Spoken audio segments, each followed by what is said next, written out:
All right, Bryce, here we are again, another film lab for the folks at home, the YouTube members and Patreon members. And then a few days from now, folks on your channel as well. We kind of went back and forth on some of the things we were going to look at. And there was a particular aspect of the game we were going to examine, but we have a special guest joining us next week. We weren't able to work it out this week, so we kind of want to save that for him. We'll leave that to people's imagination. But what we are going to focus on is the Seahawks suddenly in this offense that we were all frustrated by week one, and that we've heard all offseason is going to be about balance and throwing or running the football and the quick passing game. Clint Kubiak very much wants to get to explosive plays as a result of everything else he does in this scheme, doesn't he? And we're going to show that Seahawks so far through 2 weeks have shown some signs of life and are getting some explosive plays in this offense. Yeah, and Dan, you can go back, to the history of this explosive play kind of thing, going back to Bill Walsh and the way he ran that 49ers. They do things, and basically it's like, 1,000 cuts to a defense. We're going to cut you, we're going to do things that are going to frustrate you because they're so simplistic, and then you're going to get frustrated. And when you get frustrated, you're going to bring pressure, and that's when we have our check for our explosive play over the top. And you saw that, and we're going to talk about it in this, but like for an example is Torrey Horton's touchdown. The Steelers brought pressure on Sam Darnold. And what happens? Now you get one-on-one coverage in the back end, and that's where these receivers can, because they're great route runners, get their separation and find their open space. Just in case people are watching this and they're surprised by it, I mean, here's a couple of different sources basically telling us the same thing. If you see this, the bottom axis there is their explosive pass play rate percentage. So the farther to the right, the better. And then the vertical axis is the explosive run play rate. So the higher you are, the better. So as you can see, the Seahawks, by their metrics anyway, with where they have the logo positioned here, have the highest explosive pass play rate so far this season. Like good example, Green Bay might have more total explosive rate, but they throw the ball more too. And that's why on a percentage basis, Seahawks are a little higher. And then right there, kind of middle ground as far as explosive runs, which there weren't any in week one. So all of that was made up in week two. And then this is another source that just shows basically the same thing, but the Seahawks third overall in the league in total explosive plays, runs and passes. And so with that being said, we're going to start with the pass plays, only 2 of them. We had 3 in week one, and there were 2 here. The touchdown, we're going to see that first that you talked about, and then the big one to JSN that helped him put it away late. God, that was fun to see. Also, by the way, a little side note, this was the first time the Seahawks scored a touchdown on their opening drive in a year and a half. So as a fan, it was just a huge, huge relief. It was a lot of fun to see. What do we see on this play?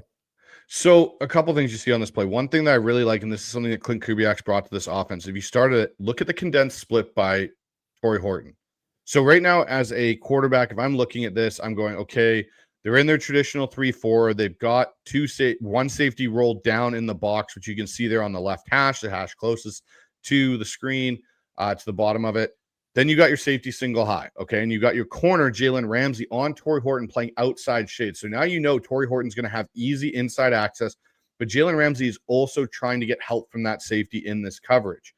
If I'm a quarterback on this, I realize, okay, if there's a safety in the middle of the field playing what we call middle of the field closed, and the corner is giving my condensed receiver inside release to that, they're probably bringing pressure. So the question is now, what is that lower box safety doing? Is he buzzing down there? Is he going to roll back on that hash and I'm going to get like a cover 4 or cover 2 look out of this? But as you play this play through, Dan, and you see how they bring the pressure and where the safeties move for Sam Darnold post snap, it makes this such an easy throw on this in break for him. It's a great throw. Oh, that skipped a little far ahead, but you can see they basically get caught in essentially cover 1. They went to cover 1 on this. They played man. And you see safety's in the middle. He jumps down, kind of robs it, and Torrey Horton's left one-on-one. And that's why Jalen Ramsey's looking around going, well, where was my safety help in the middle of the field? I didn't have any. It was a good call. Is this kind of like the same idea behind like sort of a deeper version of mesh concept that so many teams run now? And yes. You're basically trying to create confusion by crossing routes, right? Yeah, exactly. And because JSN's been the vocal point of the offense, you see 2 guys go to him. Yep. And that's where that impact of JSN right now in the first 2 weeks And where Sam Darnold comes out, he's looking. And the thing is there, he looks at JSN. He doesn't acknowledge Torrey Horton. But as a quarterback, because of the distance, and this is something I'll specify, when you hear people say, oh, the safety's reading the quarterback's eyes, he's not. He can't see the eyes that far away. What he's reading is actually the helmet position of the quarterback. And because of how Sam did that, he stayed down the middle, and you saw that safety stay right in the middle of the frame of the hashes. That was perfect by Sam. I'm looking at JSN. He's coming across, and I'm going to keep my head there, and I'm going to let Torrey come right behind him. As soon as that safety breaks, and watch, as soon as he breaks, now you see, bang, okay, now I know I got it. Mm-hmm. And he flips right to it and just lets it go. And he knows he's going to take a shot. While he's getting smacked, yeah. Exactly. All right, so and then this is the other one, fourth quarter. Of course, Seahawks are trying to ice it. This is the drive after. This is the drive that led to the touchdown to ice it. This is after the kickoff flub return, right? No, this is not. Game's tied at 14 at this point. This is an early fourth quarter. And so this is when, we just kind of felt like this game was back and forth. It felt like the defense was playing well enough. Seahawks kind of couldn't get out of their own way, had a couple of wacky plays in the first half. Obviously, the tip ball for the interception, that if they could just get a lead, this defense wasn't going. There was no way Aaron Rodgers is going to be able to kind of slice and dice his way down the field, and they were going to be able to put this one away. And so they come out here, they're at midfield. It's first down. We've heard all offseason about how they want to be balanced and run the football. And shortly before, they did take a deep shot to Torrey Horton earlier in this game, and it wasn't quite there. A little pressure on that play too that forced Sam to kind of get rid of the ball a little early. But right before that, I was thinking at some point they got to take some shots. They take a shot here and it pays off. Well, the interesting about this, so Dan, before you can go back and pause it, but the thing I'm going to say about this is really interesting is this is where you see the impact of the run game and the personnel set that Seattle does use now compared to what we've had last year with Ryan Grubb. So the Steelers here are basically in a 4-4. So they have 4 true D linemen on the field, as you can see there. Then they have their 4 linebackers out of their 3-4 look, the 2 edge players and then the 2 max that are 2 middle linebackers that are inside there. And you have 1 safety and 2 corners. So again, what you're getting here in some respects they're daring you to do this, aren't they? They're basically saying it's 1st and 10. Robbie Utes is in the game. Zach Charbonnet's in the game. We think you're going to run the ball on first down. Even if it's out of shotgun, you're going to run some variation of, lead zone outside. You've got your tight end, coming in motion a little bit. The thing that's so crucial about this, and this is why 12 personnel and 21 personnel can really mess with the defense, is when you have the condensed splits like Cooper Kupp and JSN are in, corners can't just come and line in over top of them. They can, but now you're giving them a two-way go on an option route, which are built into this offense based on leverage. So in this case, again, you're almost getting a similar play design as what you got with Torrey Horton, which is you have JSN instead of running an in, he's basically running a post, and the safety again shoots down, and this leaves Jalen Ramsey one-on-one in an island again in this cover one look. Yeah, nothing fancy about JSN's route here. Although once he starts to fade into the inside, just a little, God, his body control is so good. It's just, you can see just that little bit. He just knows how to shield Ramsey off just enough. You know who this reminds me of? The way he catches a football, even though it's contested, and uses his body to shield the defender. To me, it reminds me a little. There's a little Tyler going on there. Yeah. So what was interesting about that, if you want to go back for 1 second, Dan, they go from being in a cover one look. Watch 22. He shoots down because Barner's going across the formation. I think it's Barner. Oh, no, that's Saubert. Sorry. Saubert goes down the formation. And now what you see, which is great, is now you see, okay, I'm stuck. Now I'm going to try and back out of this. And he picks up, I think it's Cooper Kupp coming across right now. He is literally in I really overplayed this. And it just, that as soon as Sam sees that, that's an automatic, I'm taking my shot. As a quarterback, that's an automatic, I've got my one-on-one, I'm going to it right now. If he had stayed back, he's probably hitting Cooper Kupp coming across underneath. Oh, yeah. Yeah. Let's see if that. Because watch, as soon as Sam realizes no safety, bang, ball's out of his hand. Like, it's that quick. And that's just good recognition from Sam Darnold. Nice.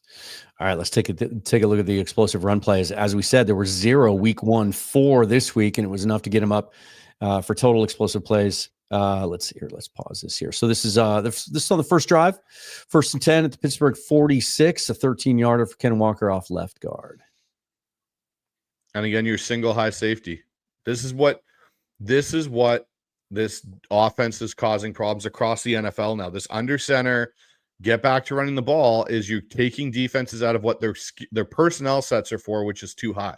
You think of all the NFL teams for the last, I'd say, 10 years. Since Patrick Mahomes has come in with Andy Reid and all the shotgun heavy and the RPO and Lamar Jackson, you got a lot of too high looks. You got a lot of, hey, we want to take away these vertical threats on the outside. We saw what happened with Russ and Schottenheimer when teams went too high and Russ couldn't throw the ball in the middle of the field. It takes it away. Well, the answer to that in the other sense is go under center and start running the ball right at them because they don't have the guys in the box. Well, now you can see here in this look, you've got Pittsburgh in their traditional 3-4, but because we're in 12 personnel, the safety there, number 21, has rolled down over A.J. Barner. Because it's to the strong side of the field for them, the wide side of the field, that's where that safety is going to roll down to the box. So now you've got a 3-5 look, basically 3 down linemen, 5 in the box linebackers, even though it's a safety. And this is the problem is you got a safety, it's going to have to take on a lineman, and sometimes that doesn't work so well. Yeah, and so much talk this week after week one about and really all throughout the offseason training camp, especially when Walker was having to miss some practices nursing that foot, that, maybe Zach Charbonnet is a better fit for this scheme, that he's more instinctive. He has more experience in this zone offense, and he can read the cutback lanes, and that maybe Walker was broken by the lack of holes the last couple of years and just wasn't seeing daylight, but he sure looked instinctive and comfortable. He felt this perfectly, didn't he? Yes, he did. And this is a great inside zone because what you see there is you see from Sundell to the left side out, they're trying to run, and you see Bradford come across, and this is how zone's supposed to work. This is what Marshawn was so good at, is you get Abe Lucas coming down on that outside linebacker, and you can see Abe's eyeing him up, and as soon as Abe gets that seal, now there's the alley. Like Ken Walker sees it, put your foot in the ground and hit it and go. And you've got Cooper Kupp coming down backside as well. And just to clarify, in this scheme, if I understand it correctly, he isn't necessarily keying on that being where the lane is, right? He's just watching it develop and picking a lane. Correct. Yeah, you're basically you're usually taught with zone in a lot of ways. You have 3 options. You've got hit it where it's designed to go. So they may go in the huddle and they may say, hey, we're going to call 35 zone. So there's the 3 back going to the 5 hole. That's his landmark. So the 5 hole in this case would be just outside Charles Cross's left leg. So as you see Ken Walker, so this I'd say based on how he's already approaching, it looks like it would have been a 33 zone. So that's why I call it an inside zone. But as you can see, his eyes are already looking around. And that's the key with this. You can't be solely focused on your initial landmark. You have to be able to survey it as it opens. And this is where under center helps running backs more than some respects than shotgun, because they can see and feel how the reaction's happening. And as soon as he sees Bradford get that seal down, and that guy, like in this case, Bradford kind of gets beat across his face. He does. But he's still able to seal and wash him down. Now Ken Walker knows, okay, I've got the backside end sealed in TJ Watt, and Lucas gets on that backer. I've got my alley, and I can hit this and go. And you watch him. He puts his foot in the ground. He just accelerates through it. Yeah, it's interesting. I was just talking to recorded a show with Coach Derek from All 22 Film today, and he was talking about how one of his pet peeves is how screenshots get overblown sometimes, and we make too much of them. It'd be easy to take a screenshot of this right here and say, well, you should have gone straight ahead, right, into the A gap between Sundell and Zabel. But we'll see when we start it again how quickly that closes up. So great feel on Walker's part. And also to your point, with Bradford missing that initial block, I think that is that Wyatt Black that he's working against there. And there was a teaching point that I caught one day when John Benton was working with the offensive line during individual periods, where they were talking about a scenario exactly like this, that like if you miss your block, but a guy's flowing a certain way, just take him that way and to take him out of the play and let the back make a decision on what's going on the backside after that. Because you see, like, to my point there, how quickly, if he had just, gone straight ahead, like that closed up quick. Yeah, exactly. And this is the thing with the zone running game, and why I like it so much is you put onus on 2 people. When you run gap power, a lot of the time, it's hit that hole right ahead of you because that's where the puller's going and that's where you need to be. In the zone scheme, what you do is you allow for the variable of the defense being partially right sometimes and how to handle that in the play. And your running back, this is where the running back's vision and patience is so key, and why you saw running backs like Ricky Waters, Terrell Davis, Roger Craig, CJ Anderson, Mike Anderson, like Arian Foster are so successful. They weren't necessarily the fastest or strongest running back. What they were is they had great patience and understanding of how their linemen were being taught how to block it. So like they may rep this play over and over again, and they may throw different alignments at them and be like, hey, in a 3-3, this is what you're dealing with. In a 3-5, this is what you're dealing with. In a 4-4. And if they do this and they shade here, this is how this now all flows. This is how all these angles now slightly change a little bit. And that's why your center has to be so crucial in understanding what front he's going against with the plays they're calling. I love this next play. Third quarter. Now we jump ahead. It's 2nd and 1 at the Seattle 29. It's going to be a 15-yard run from Walker. I mean, how many second, third, and shorts over the last 3-4 years have we seen where they struggled to get the yard they needed? And yet on this one, they were able to break this one for quite a bit more. And again, that's Ken Walker being more patient now. The one thing I'll say, Ken Walker last year, Ken Walker the year before, this cut he makes here, this is where we see Ken Walker used to make like 2 or 3. Like he'd bounce. He bounces and then goes. And then he gets past that initial wave and then he makes his next cut. That's fine in this scheme. And you can see why. He's got a couple choices there. Yeah, he does. And this is the key thing. He's smart. He makes his jump cut because the linebacker shades in. Now I'm back through. Bang. And I hit it. That's the difference I noticed in this game for Ken Walker compared to past games is sometimes the holes were never there for Ken. Even in the San Francisco game, the holes weren't there. But sometimes he made one too many cuts before accelerating through the line. Now he makes the one initial jump and then goes. And that's what you want because now you're still getting north-south, and his cut is the north-south cut. Now, the thing that's interesting here that I want to kind of note is I feel like there's a slight, if you go back a little bit down to the start of the play, it looks like to be a bit of a slight communication error between Sundell and Bradford. So if you watch where Sundell is in Bradford, Sundell should be peeling off this once Bradford gets control of that nose, that 0 tech or 1 tech. And Sundell should be moving off to the linebacker, and Bradford should be driving him. And then it would be truly a straight shot for K9. He wouldn't have to jump cut. But because it seems like Sundell doesn't let go and pass off and start moving to the MAC, now you got the situation where Bradford has no one to block. So sometimes when Bradford looks like he's aimlessly moping around out there and doesn't have work, that's something that can be, when you look at this stuff and you see it, and it's the same thing I teach my guys. It's all about understanding, okay, when does he have control and when can I now move to my next guy? Because I guarantee you, John Benton's probably going to watch that film and go, Jalen, you need to get off this block once Anthony's got it and get to that next guy because now Anthony's off his line. It's the first drive of the fourth quarter, 14:24 left, 1st and 10 at the Seattle 41. And this play has been getting a lot of attention this week from the likes of Ryan Baldinger and a whole bunch of other people because of what Robbie Utes does on this play, right? Little I formation porn here. Yeah. Yeah. Now, if Derek Young doesn't get bounced back into K9, he might be still running for a long touchdown run.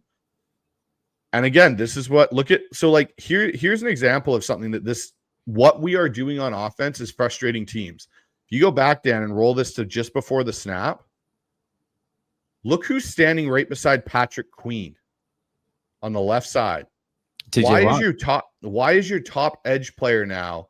Because you are frustrating them with this run game. He's now trying to shoot from basically through the B gap as a true linebacker instead of coming off the edge. And what this does in this weird formation they've got aligned here, you have Jack Sawyer out on the edge with Charles Cross, which was a massive mismatch.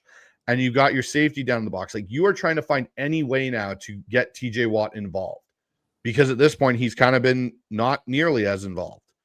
Yeah. And this is just great from Gray Zabel double teaming Cam Hayward and then trying to move to Queen. That's what he's trying to do. He just oversets a little bit in his attack on Hayward, but Robbie Utes makes up. It doesn't matter because, Robbie Utes cleans it up. We've all called this a double pancake, but it's as we'll see here, he definitely makes Peyton Wilson wish he hadn't come to the game today, and then Queen just kind of bows out, just kind of like, I got nothing there. Yeah, exactly. And But see, this is something I'll say too that's really interesting about this play, Dan, is, this is the toss. If you go back to the other one. Oh, yeah, sorry. If you look at who is on the field positionally, like personnel-wise. So in this formation, you're 2 and you're 22 is what you are. 2 running backs, 2 tight ends. Here, let's go. What receiver is out on the field there? It's not JSN. It's not Cooper Kupp. Derek Young. It's Derek Young. Another one of your better blocking receivers is out on the field in a 22 personnel set. Yeah. And that's what was missing against the 49ers. You couldn't run this set because who are you going to put out there? Cody White's not going to block that guy the same way. Right. You're not going to be able to, and that's where Jake Bobo and Derek Young make their, roster spots valuable, is because of this. Now you're seeing this formation. There were formations we saw this week that we did not see last week because of the personnel that was injured. And the other point I want to make on this, Dan, if you go back to the start of it, this is Clint Kubiak understanding what teams have seen on film from the 49ers and what they did well against us. If you go back to this, watch the front of the Pittsburgh Steelers on this play. They all shift to the side where Saubert and Barner are, because when we've been in this formation in the past, we've run toss or stretch to the tight end. This is Kubiak coming back with his counterpunch and going, okay, cool. You want to overset? Now we're going to get you trapped in your overset and just run zone the other way with our fullback and get you, because you watch, they all shift, bang, and now easy block for Zabel to wash Hayward down and off those K9. Now we just get our fullback block. That's what we talked about last week, and it's one of the really encouraging things to hear about this performance by Clint Kubiak is self-scouting and knowing yourself and knowing what the other team saw and what you put on tape for them the week before, and then having those counter punches and some of those deceptive things kind of built into your plan. And then this, of course, is the touchdown run. And there's a couple of things I love about this play. This is one where, it's not the really dynamic, hard cutting, bouncing around kind of explosive Ken Walker that we see on this play. To me, it's just really instinctive running and run into daylight and taking what the defense gives you on this play. Just he's weaving. It's like Sean Alexander on this play. No, exactly. And what's interesting is I think people will look at this and they'll go, "Oh, they're in a spread look." No, they're in 12 personnel. They just moved their tight ends into tight slots and condensed the receivers down. And again, it throws Pittsburgh for a loop. For the way, it's 3rd and goal from the 19. So they're expecting us to throw the football here, and they're lined up accordingly. You can see, there's 7 guys that are 6 yards and off. That's a light box. And it's also know your personnel. Is there any indication he checked into this play, or do you think this was called in the huddle? No, I think this was a direct call, because what I think they did here that was really smart, if you stop it right here, Dan, is so you've got the receivers condensed. JSN and Cooper Kupp are your only true receivers on the field here. They're condensed.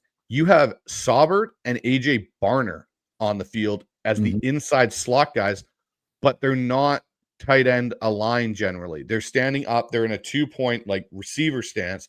So if I'm looking at this from Pittsburgh's perspective, and I'm not necessarily looking at who's coming in and out personnel-wise, I'm going, hey, they're in a spread look. They might be in, 11 personnel look here. And so we're going to go with a backed off look. And this is Clint Kubiak playing a bit of chess when some people want to play checkers, and goes, okay, great. We've got a light box. Let's pull. And when you look at this, it's basically 3 down linemen and 3 linebackers, because you have Patrick Queen, Willis, and 51, who I don't know who that is off the edge there. And then on the other side, you've basically got your 5 DBs. So you're in, you could say you're in a 4-2-5 theoretically by the alignment of 51 here. And again, that's a light box. You have the numbers. Now you run it. And with Saubert out there being able to seal and pull Charles Cross and pull Gray Zabel on this toss, now you're getting Charles Cross and Gray Zabel down the field on defensive backs, which is just a nightmare for them. And no one wants to see them running at him. Before we play this in real time again, I've got a little screenshot here just so people can kind of focus on that. Yeah, to your point. And neither of these, they don't obliterate these guys. They're not pancakes. It's more like basketball screens, but they do enough. And Zabel, by the time he makes contact and blocks that guy, he's down. He's inside the 5 on this thing to finish this off. It's just a tremendous job of getting downfield and blocking. And this is what it looks like when you play it back. Even JSN there kind of gets in front of Chuck Clark. But see, this is where their alignment's a problem right now. The way that they're looking at it, they're going, okay, 1, 2, 3. Oh gosh, we don't have the right guys on the field personnel-wise, and now we're stuck chasing. Yeah. This was really what I liked about this game a lot, Dan, was the halftime adjustments, and not halftime a panic adjustments by Clint Kubiak, of more of, hey, look, we've thrown some things out there now. Now let's start gashing them on the things that they're struggling with. And you saw play action rate pick up. You saw them be 60% under center this week, which is huge. And I'll be honest, the touchdown pass to AJ Barner, that was one of, outside of the Robbie Oots, that might have been one of my favorite plays in this game, because it was an under center, quick 5-step drop, and you're basically running Y stick on that. That's what that concept is Y stick, from an old offensive, like West Coast, terminology. Yep. That's just Y stick. Turn around, hook, leverage outside. QB gets the top of your drop, ball comes out. As soon as Sam hit his 5th step, that ball was coming out. And you don't see a lot of that under center anymore. Everything's in shotgun. Well, it takes time for that ball to get to your quarterback. This, it's instantly in Sam's hand, and he's processing. And he's going, now I can bang, get the ball out of my hand. And that's why that one works so well. To me, especially contrasting it with what we saw last year in particular, is they were so bad on first down. I think at one point deep into the season, they were number 1 in the league in farthest average distance on third down. It was like 8 or 9 yards. It was, no wonder their third down numbers look so bad, because they just weren't getting enough on first down. 4 of these 6 explosive plays we just showed you happened on 1st and 10. And so, if you can keep doing that, I mean, putting drives together, sustaining drives the way we've talked about wanting to see, just becomes easier and easier. I mean, this, you mentioned the play action rate. It was a 32%. Typically, Kubiak's been as high as 40% in the past, but we only saw the one play called week 1. I mean, this is more what we had hoped and thought this offense was going to look like, isn't it? It's very much so what I thought this offense was going to look like, and what I anticipate it to look like going forward, and get more cohesion and get more of the tight ends involved. And those were some of the keys in my pregame show, was bring balance to this offense, bring play action to it, get the tight ends involved. You got Arroyo involved in some kind of cool ways. You got AJ Barner involved. You got Cooper Kupp involved. And, you saw when the play action's working, Cooper Kupp eats the middle of the field. Like the Seahawks this year, and this is just a thing I'm going to put out right now, is outside the numbers. So we're talking, or outside the hash, I'd say, to the numbers, we're okay. Sam's okay at that. Like, he's on the right side, plus 20 yards. He's got 1 pass so far that was a completion of 21 yards and a touchdown. That was the one to Horton in this game. Mm-hmm. 10 to 20, he's 1 for 2, 21 yards. 0 to 10, he's 2 for 2. If I go to the other side, the left side, it's almost the same thing. If I go down the middle between the numbers, Sam Darnold plus like 20, 12 out of 14, 2. Isn't it? Yeah, he's 1 for 2 at 20 plus yards, 43 yards, 1 for 2 on attempts, 10 to 20 yards. He is at the season point right now, 8 for 8 for 122 yards. He's got a 118 passer rating right now. If I then go from 0, so the line of scrimmage, to 10 yards, he is 13 of 17 for 129 yards and 1 touchdown, which is a 117 QBR. And then if we even go for like less than 0 yards, so kind of like screens and bubbles and whatnot, he's 5 for 5 for 23. He is eating teams alive in the middle of the field, which we really haven't been able to say truthfully since Matt Hasselbeck was our quarterback, that we were able to do that. Yeah, and he's doing it quickly. He's doing it decisively. Let me ask you this. So ESPN came out with their updated pass rush win rate metrics again today, and they have the Seahawks dead last, and I just couldn't quite figure that out. They're still dead last. But the more I look at it, you look at the traditional stats. Sam's only been sacked 3 times through 2 games. That's a way less of a pace than we've seen the last several years here in Seattle. He's only been hit 10 times. The offense is operating, and he's getting a pocket. It's just we're seeing him get rid of the ball so quickly, and often when he does, as a couple of these plays showed, he's getting rid of the ball right before he gets hit, which is great. Speaks to his confidence, his decisiveness, especially in the middle of the field, where sometimes if that guy's in your face, you can't really see anything. You just have to trust that you know where everybody is and you know where the coverage is. But I mean, that some people are going to look at that pass rush win rate number and go, see, the offensive line still stinks. It's not what we're seeing with the eye test. It's not what we're seeing with the functionality of this offense and what they're able to do and what they were able to do Sunday. It better days are ahead, right? I mean, that pass protection, if they just start to give him an extra half second, an extra second here or there, we start to see some pockets where he can really operate. But he's still, even within the framework of being, I think he's fourth in the league in time to throw, he's still getting to his third read, right? And that's the thing with the pressure rate that they're putting out currently on the Seahawks O-line. A lot of that's coming from the game the 49ers game, which we knew there wasn't a lot of play action in that game. Now you saw a little bit more balance. Yeah, there's going to be moments Sam's going to have to stand in there and throw. Like, we're not saying this is an elite offensive line here in Seattle, but from what I've seen on tape to what the numbers are saying, I'm trusting more of my eyes of what I'm seeing, which is they're getting in the proper sets. They're pass proing. Sometimes plays are taking a little bit longer to develop, which is fine. Sam's also getting out of some trouble sometimes, but I'm not noticing Sam Darnold running for his life. I'm not noticing Sam Darnold getting hit on every single drop back he's taking, like what we've seen in the past in Seattle. Like, again, they are making improvements, and this team will get better, and this offense will get better as it goes.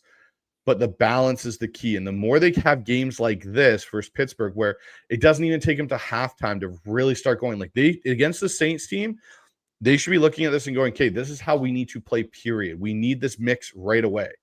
Yeah. So it'll be interesting to see how they come out against the Saints on Sunday. Yeah, and that Saints pass rush, from a defensive standpoint, they're near the bottom of the league in pressure rate so far from what we've seen there as well. Just not a lot of dynamic pass rushers up front there against the Saints. All right, man, that was it. Another good film lab. Well, again, for those of you, if you're watching for the first time, thanks for being a member, either on YouTube here or on Patreon, or if you're watching later on Bryce's channel, thanks for being here. What we'll do moving forward is each week we will just kind of let the game speak to us and take an element of that game that we think was important to the win or the loss, as is the case sometimes. And Bryce will help break it down for us. Again, next week we have a special guest that we're hoping to line up, and so we'll see how that works out as far as the game goes. But Bryce, thanks everybody for watching, and we'll see you next week on the Hawks Film Lab.